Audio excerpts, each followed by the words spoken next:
E aí, gurizada, vamos resolver mais uma questão aqui para você saber. Quando eu falo o número da questão, eu tô usando o caderno branco, que foi o caderno que eu peguei, tô com a minha prova, né? Mas deixei na descrição para você aqui qual que era a questão, etc e tal, o enunciado para você se localizar. E nessa questão da urgência emocional, eu achei ela sensacional porque ela cobra dois conteúdos misturados, né? Ela tá cobrando a variação linguística, que é o uso de linguagem culta e linguagem coloquial, o reconhecimento da formalidade, que é característica da linguagem culta, e da informalidade, que é característica da linguagem coloquial, junto com figuras de linguagem, né?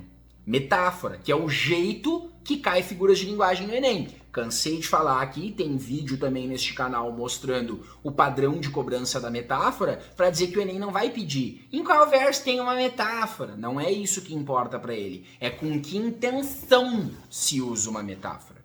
Essa é a pergunta que o Enem faz. E aqui ele usou a linguagem coloquial junto com a metáfora para chegar na resposta. Vamos ver a questão e olha o que diz o enunciado. Diz assim: nesse texto de opinião, as marcas linguísticas revelam uma situação distensa e de pouca formalidade. Então, o contexto de situação é informal. Num contexto informal, eu vou usar uma linguagem coloquial. Eu não preciso usar a norma culta, porque o contexto é de informalidade.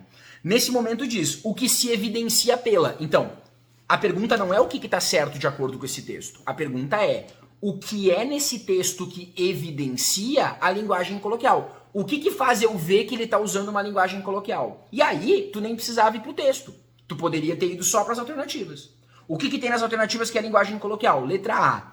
Impessoalização ao longo do texto, como em Se Não Há Mais Tempo. A impessoalização, tu não atribuir pessoa, não botar um eu no texto, deixar em terceira pessoa, deixar impessoalizado. Ou até com o verbo haver, né? Não há mais tempo. O verbo haver é um verbo impessoal, de acordo com a gramática. Ó, tá caindo concordância verbal no Enem. O haver não tem sujeito, é um verbo impessoal, por isso está sendo singular, com o sentido de existir. Calma. Isso é uma marca de coloquialismo? A impessoalização? Não, então não é letra A. Porque eu preciso de algo que evidencia uma pouca formalidade, uma linguagem coloquial. Letra B. Construção de uma atmosfera de urgência em palavras como pressa. Todo texto que tem uma palavra como pressa vai ser um texto coloquial e não culto? Claro que não, então tá fora. Letra C, que muita gente marcou, repetição de uma determinada estrutura sintática como em Si Tudo É Pra Ontem. Realmente, tu repetir a mesma estrutura sintática sempre poderia ser um indício de coloquialidade, mas aqui não acontece, ó. E aí tu precisaria do texto para voltar, só na C precisaria, ó. Se tudo é pra ontem, se a vida engata uma primeira e sai em disparada, se não há mais tempo para paradas estratégicas, caímos fatalmente no vício. O fato de eu repetir orações condicionais não marca uma coloquialidade. Eu tô criando hipóteses diferentes para atribuir um valor pro meu texto. Então não é a resposta. Letra D, ênfase no emprego da hipérbole, como em uma refeição que pode durar uma vida. Realmente a hipérbole está acontecendo ali, mas ela não é enfatizada no texto e ela por si só não é uma marca de linguagem coloquial. Agora, olha a letra E. Emprego de metáforas como a vida engata uma primeira e sai em disparada. Quando tu faz uma metáfora para dizer que a vida engata a primeira, marcha, e sai em disparada, tu colocaria isso num texto culto como uma redação? Tu usaria uma metáfora como essa num contexto de comunicação formal, como é o caso de uma redação de vestibular? Não, então essa é a marca de linguagem coloquial. Ah, Laura, mas eu também acho que na D, ali na hipérbole, uma refeição que pode durar uma vida também é coloquial. Tá, mas isso está sendo enfatizado ao longo do texto? Então, olha a estratégia de resolver a questão. Agora você volta no texto para ver se essa frase com a hipérbole é enfatizada em algum momento. Então eu já comecei a ler o texto, eu vou de novo. Ó.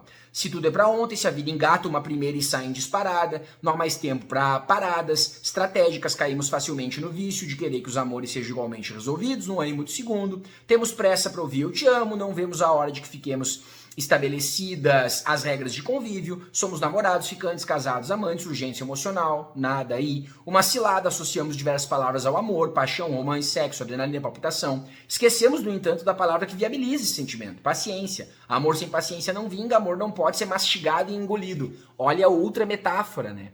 Amor não pode ser mastigado e engolido.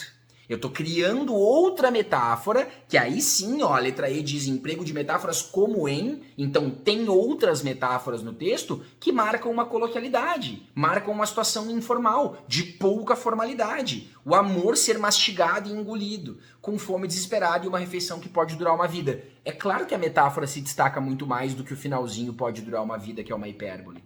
Então é isso, galera. O Enem não é você saber o que é uma hipérbole, saber o que é uma metáfora, saber o que é uma construção sintática, saber que o verbo haver é impessoal. Isso não importa. Isso é o pano de fundo de um conteúdo que você está estudando para, na hora da prova, responder a pergunta usando este conteúdo ou não.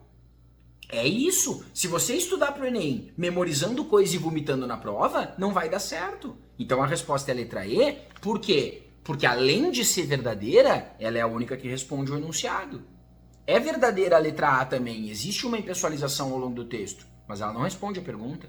É verdadeira a letra C, sem sombra de dúvida. Há repetição da estrutura sintática. Isso seria até uma estratégia de progressão textual. Se a pergunta fosse qual estratégia de progressão textual foi usada nesse texto e fosse a repetição de uma estrutura sintática, poderia ser a resposta. Mas não é essa a pergunta. A pergunta é o que deu pouca formalidade, informalidade, linguagem coloquial para o texto. E aí a metáfora serve perfeitamente para isso. Quando eu uso metáforas para fazer uma explicação, eu saio um pouco da formalidade do meu texto para atribuir uma linguagem mais coloquial. Beleza, galera? Ficou clara a resolução dessa questão?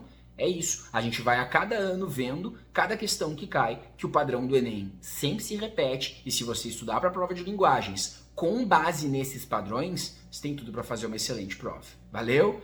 Seguimos o nosso baile aqui. Não se inscreve daquelas coisas todas de blogueiro lá. Curte, comenta, ativa sininho, se inscreve, manda pros amigos, divulga o meu canal para alguém. Se você divulgar para uma pessoa no final desse vídeo, eu vou ficar muito feliz com você. Beijo, beijo e até a próxima.